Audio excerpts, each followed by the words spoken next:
नमस्ते सबैजनालाई। आज हामी क्लास 12 को बायोलोजी पढ्न गइरहेको छौँ। क्लास 12 को बायोलोजी पढ्दाखेरि चाहिँ हामीले आज म जुलोजी स्टार्ट गर्छौँ। अरु पछि चाहिँ हामीले बोटनी पढ्छौँ यसमै। तर आज चाहिँ मैले जुलोजी स्टार्ट गर्नेवाला छु। सो जुलोजीमा हामीले पढ्नुपर्ने च्याप्टरहरूको बारेमा हल्का भनिदिन्छु म।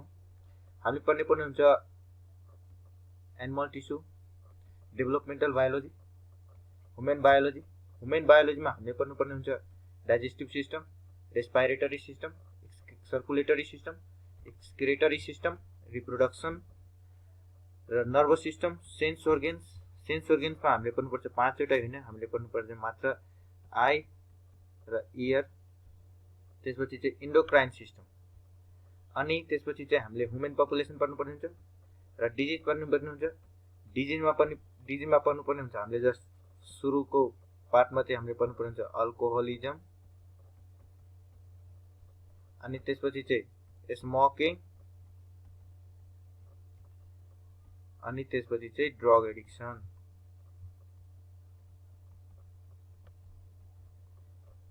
अनि अर्को दोस्रो पार्टमा हामीले कम्युनिकेबल डिजिज पढ्नुपर्छ। कम्युनिकेबल डिजिजमा पढ्नुपर्ने हुन्छ हामीले टाइफाइड, टीबी, एस्क्याराइसिस र एचआईभी एड्स।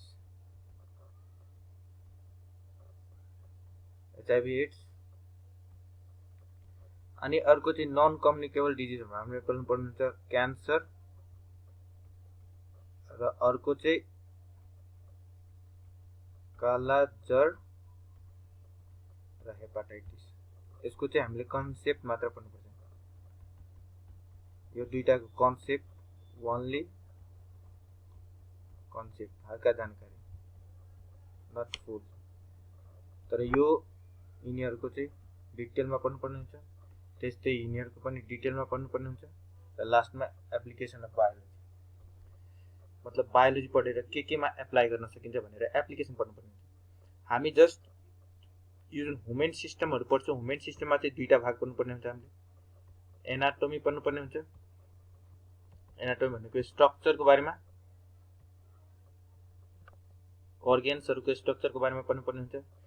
त्यसपछि चाहिँ फिजियोलोजी पढ्नुपर्ने हुन्छ। फिजियोलोजीमा हामीले पढ्नुपर्ने हुन्छ फङ्सन्सको बारेमा, त्यसले के काम गर्छ, कसरी गर्छ भनेर। यो दुईटा कुरा, यो सबै सिस्टम हो।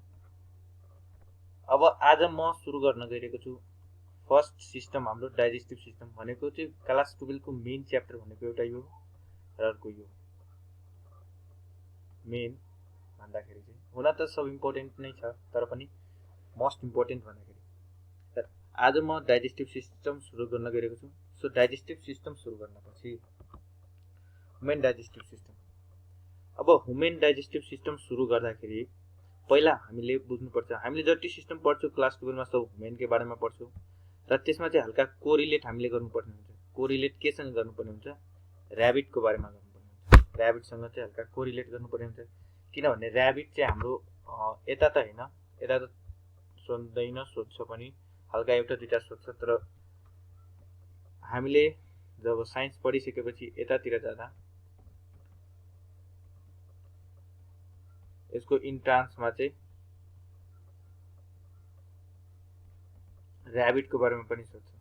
सो हामीले हल्का हल्का अहिलेदेखि नै र्याबिटको बारेमा कोरिलेट गर्दै जान्छौँ हरेक ठाउँमा, पोइन्टमा। सो हामी स्टार्ट गरौँ ह्युमन डाइजेस्टिभ सिस्टम। अब डाइजेस्टिभ सिस्टम भन्नुभन्दा पहिले हामीले डाइजेसनको बारेमा बुझ्नुपर्छ कि डाइजेसन भनेको के हो। डाइजेसन भनेको चाहिँ हामीले खाएको कुरा के हुन्छ, कम्प्लेक्स फुड हुन्छ। कम्प्लेक्स हुन्छ मतलब त्यो सिम्पलर फर्ममा हुँदैन। जस्तै राइस खायो, राइसमा भएको कार्बोहाइड्रेट्स भयो। जस्तै पल्स खायो, एग खायो, यिनीहरुमा प्रोटिन भयो। मासु खायो, प्रोटिन भयो। भेजिटेबल्सहरु खायो, त्यसमा भिटामिन्सहरु भयो। अनि फ्याटहरु भयो। त्यो कुराहरु के हो, सब कम्प्लेक्स मेटेरियल्स हो। यो कम्प्लेक्स मेटेरियललाई डाइरेक्ट हाम्रो बडीले एब्जर्ब गर्न सक्दैन। यिनीहरुलाई के गर्नुपर्छ, हाम्रो बडीले सिम्पलर फर्ममा लाग्नुपर्ने हुन्छ। के गर्नलाई, एब्जर्ब गर्नलाई, सिम्पलर अर एब्जर्बेबल फर्म। यो फर्ममा हामीले बडीले लाग्नुपर्ने हुन्छ एब्जर्ब गर्नलाई। सो हामी यहाँबाट भन्न के सक्छौँ र यो गरिन्छ के कसरी, यो गरिन्छ हाम्रो इन्जाइमको हेल्प लिएर है, यो इन्जाइमको हेल्प लिएर। सो हामी यहाँबाट डाइजेसनलाई के कसरी डिफाइन गर्न सक्छौँ, जस्तै the physiological process in which complex food particles break down into simpler and absorbable form with the help of digestive enzymes। यसलाई चाहिँ हामीले डाइजेसन भनेर भन्छौँ। अब जस्तै कम्प्लेक्स फुड मेटेरियल्सहरू जस्तै के भयो, कार्बोहाइड्रेट, फ्याट्स, प्रोटिन, यसलाई केमा चेन्ज गर्छ यसले बडीले, मोनोसेकेराइड्स जस्तै ग्लुकोज भयो, फ्रुक्टोज भयो, यिनीहरूमा चेन्ज गर्ने गर्छ। जस्तै हाम्रो फ्याट भयो, फ्याटलाई चेन्ज गर्ने गर्छ फ्याटी एसिड्स ग्लिसरोल्समा। प्रोटिनलाई चेन्ज गर्ने गर्छ पेप्टाइड्स मतलब एमाइनो एसिड। हेर यो सबै यतातिरको सबै कुराहरू भयो, यो सब के हो, मोनोमर्स हो। मतलब योहरू मिलेर चाहिँ यो बनेको हुन्छ, यो भयो पोलिमर्स भन्दा हुन्छ। योहरू सब मिलेर यो बनेको हुन्छ, मतलब यो सिम्पलर फर्म भयो, यो कम्प्लेक्स फर्म भयो।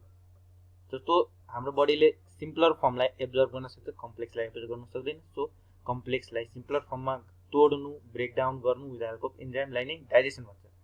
अब डाइजेस्टिभ सिस्टम भनेको, डाइजेस्टिभ सिस्टम केबाट बनेको हुन्छ, comprises of alimentary canal, associated digestive glands, physiology of digestion. हेर अब एलिमेन्टरी क्यानलमा हामीले अर्गेन्सहरूको बारेमा पढ्छौँ, जस्तै माउथदेखि लिएर एनससम्मको अर्गेन्स जति पनि छ सब एलिमेन्टरी क्यानलमा आउँछ। अर्गेन्स कुन कुन अर्गेनले के भाग खेल्छ त्यो। अब अर्गेन्स मात्र होइन, हामीले इन्जाइम्स पनि चाहिन्छ। त्यो इन्जाइम सेक्रेट गर्ने के हो, ग्ल्यान्ड्सले। सो त्यो ग्ल्यान्ड्सहरूको बारेमा पनि पढ्नुपर्ने हुन्छ। एसोसिएटिभ डाइजेस्टिभ ग्ल्यान्ड मात्र पढ्छु डाइजेस्टिभ सिस्टममा। हुन त हाम्रो बडीमा विभिन्न किसिमका ग्ल्यान्ड्सहरू हुन्छन्, त्यो मध्ये डाइजेस्टिभ ग्ल्यान्ड चाहिँ हामीले डाइजेसनमा पढ्छौँ, डाइजेस्टिभ सिस्टममा पढ्छौँ। अनि यति भइसकेपछि फिजियोलोजी अफ डाइजेसन कसरी हुन्छ, जस्तै कार्बोहाइड्रेटबाट मोनोसेकेराइडमा गएको छ, यो डाइरेक्ट हावातालमा त जाँदैन, यो यसको लागि चाहिँ स्टेप बाई स्टेप हुन्छ। First step, second step, third step, यस्तो स्टेप हुन्छ। त्यो स्टेप के भएको छ, त्यो प्रोसेस हामीले पढ्छौँ यसमा physiology of digestion. Process that is step पढ्छौँ हामीले फिजियोलोजी अफ डाइजेसन। सो यति कुरा हामीले पढ्नेछौँ। ल अब एलिमेन्टरी क्यानल के हो, हेर एलिमेन्टरी क्यानल भनेको जस्तै एलिमेन्टरी क्यानल अरू के होइन, अरू के होइन, हाम्रो एलिमेन्टरी क्यानल भनेको जस्तो ट्युब हो, एउटा ट्युब हो। हेर ट्युब भनेको माउथबाट जब हामी खाना खान्छौँ, के हुन्छ, यो ट्युब हुँदै हुँदै पाइप हुँदै डाइजेसन हुँदा लास्टमा के हुन्छ, एनसबाट निस्किन्छ हो। त्यो जुन यो ट्युबबाट जान्छ नि, ट्युबमा बाटोमा धेरै अर्ग्यान्सहरू पर्छ, त्यो अर्ग्यान्सहरूको बारेमा अहिले हामी डिस्कस गर्छौँ। यो जस्ट ट्युबलाई चाहिँ हरेकलाई चाहिँ एलिमेन्टरी क्यानल भन्छ। यो ट्युबलाई चाहिँ इन जेनरल एलिमेन्टरी क्यानल भन्छ। क्यानल भनेको ट्युब त हो होइन र, त्यो एलिमेन्टरी क्यानल भन्छ। र के लेखेको छ, long coil tubular structure of varying diameter भनेको रेडियस अथवा डायमिटर एक किसिमको हुँदैन, जस्तै कतै यति पातलो हुन्छ भने कतै यति मोटो पनि हुन सक्छ। So varying diameter, constant diameter हुँदैन। Extending from mouth and ends with anus, माउथबाट सुरु हुन्छ एनसमा गएर खत्म हुन्छ। It measures about 8 to 9 metres, 8 देखि 9 मिटरसम्मको हुन्छ र डिफ्रेन्सिएटेड हुन्छ। अब यसमा के पर्छ, जस्तै हामी माउथबाट सुरु गर्छौँ, माउथ, त्यसपछि माउथबाट इन्टर गर्छ कहाँ, बक्कल क्याभिटीबाट इन्टर गर्छ फ्यारिङ्समा, फ्यारिङ्सबाट इन्टर गर्छ ओइसोफ्यागसमा, ओइसोफ्यागसपछि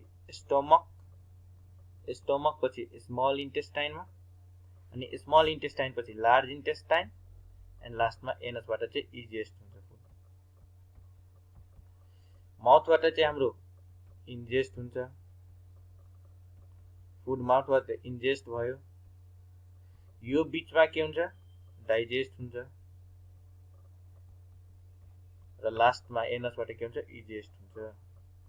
सो हामीले यो organsहरुबाट food step by step pass हुन्छ। सो यो organsहरुको बारेमा जानकारी लिनुपर्छ, यो organsले के गर्दो रहेछ त्यो फुडलाई कि डाइजेस्ट होस् भनेर। त्यसबाट चाहिँ हामीले अब सुरुमा फिगरमा हेरिहालौं के हुँदो रहेछ। जस्तै र यो माउथ भयो, माउथबाट सुरु हुन्छ एनसमा खतम हुन्छ। ल माउथ फर्स्ट पार्ट माउथबाट इन्ट्री गर्छ यो च्याम्बर, यहाँनिरको जुन मुख हो हाम्रो भित्रको च्याम्बर, स्पेसियस च्याम्बर, जसलाई हामी भन्छौँ बक्कल क्याभिटी। बक्कल क्याभिटीबाट हाम्रो खाना यो यहाँनिरको स्पेसलाई हामी भन्छौँ फ्यारिङ्स। फ्यारिङ्सबाट हाम्रो यो जुन पाइप छ यहाँदेखि स्टमकसम्म आएको पाइपलाई भन्छौँ हामी ओइसोफेगस और इसोफेगस। ओइसोफेगस और इसोफेगस। त्यसपछि हुन्छ यो स्टमक, स्टमक पछि हुन्छ यो यति पार्ट डेडोनम, डेडोनम पछि अब डेडोनम कुराहरु चाहिँ हामी पछि गरौँला। पहिला स्टमक पछि यो सबै यहाँदेखि यो सबै स्मल इन्टेस्टाइन भयो र यहाँ पछि यो सबै लार्ज इन्टेस्टाइन। यति भयो हाम्रो लार्ज इन्टेस्टाइन, लास्टमा एनस। सो हामीले के पढ्यौं? Mouth step by step. जस्तै अर्गनको नाम भनौं माउथ, माउथबाट बक्कल क्याभिटी, फ्यारिङ्स, फ्यारिङ्स पछि ओइसोफेगस, ओइसोफेगस पछि स्टमक, स्टमक पछि स्मल इन्टेस्टाइन, यो पुरा स्मल इन्टेस्टाइन पछि खाना यसमा इन्ट्री गर्छ लार्ज इन्टेस्टाइन, लार्ज इन्टेस्टाइन पछि लास्टमा एनसबाट। हजुर हजुर सो हामीले यति कुरा पढ्नुपर्ने हुन्छ। माउथबाट सुरु गरेर माउथबाट बक्कल क्याभिटी, फ्यारिङ्स, ओइसोफेगस र स्टमक र त्यसपछि स्मल इन्टेस्टाइन, स्मल इन्टेस्टाइन पछि यो लार्ज इन्टेस्टाइन अनि लास्टमा चाहिँ एनस। सो हामीले यसमा चाहिँ एउटा कुरा के बुझ्नुपर्छ भनेपछि स्मल इन्टेस्टाइन र लार्ज इन्टेस्टाइन, स्मल इन्टेस्टाइनमा पनि 3 वटा पार्ट हुन्छ, लार्ज इन्टेस्टाइनमा पनि 3 वटा पार्ट हुन्छ। र स्मल इन्टेस्टाइनमा हुन्छ डेडोनम, जेजुनम र इलियम। लार्ज इन्टेस्टाइनमा हुन्छ क्याकम, कोलन र रेक्टम। यति स्मल इन्टेस्टाइन र लार्ज इन्टेस्टाइन। हेर हाम्रो जुन स्टमकबाट जुन निस्किन्छ त्यति बेलादेखि चाहिँ डेडोनम हुन्छ, अबाउट डेडोनम, र त्यसपछिको जुन स्मल इन्टेस्टाइन हुन्छ आधी इलियम हुन्छ भने, जेजुनम हुन्छ भने आधी इलियम हुन्छ। अनि त्यसपछि यो इन्टर गर्छ यो तलको यति पार्टलाई काइकम भन्छ, जहाँनिर या सानो एपेन्डिक्स हुन्छ। त्यसपछि यो कोलन, कोलन पछि चाहिँ रेक्टम जसले टेम्पोररी स्टोर गर्छ हाम्रो स्टुलको, अनि त्यसपछि एनस हुन्छ। सो हामीले यो फर्स्ट भिडियो डाइजेस्टिभ सिस्टमको फर्स्ट भिडियोमा हामीले यतिसम्म चाहिँ पढ्छौँ। अब चाहिँ सेकेन्ड भिडियोमा हामीले चाहिँ यसको डिटेलमा चाहिँ के पढ्नुपर्छ, कसरी पढ्नुपर्छ, कतिको पढ्नुपर्छ भनेर हामी पढ्छौँ, त्यहाँ हेर्छौँ सबैजनाले। सो फर्स्ट भिडियोमा चाहिँ हामीले अर्गेन्सको नामसम्म चाहिँ पढ्यौँ। अब सेकेन्ड भिडियोको हल्का प्रतीक्षा गरौँ।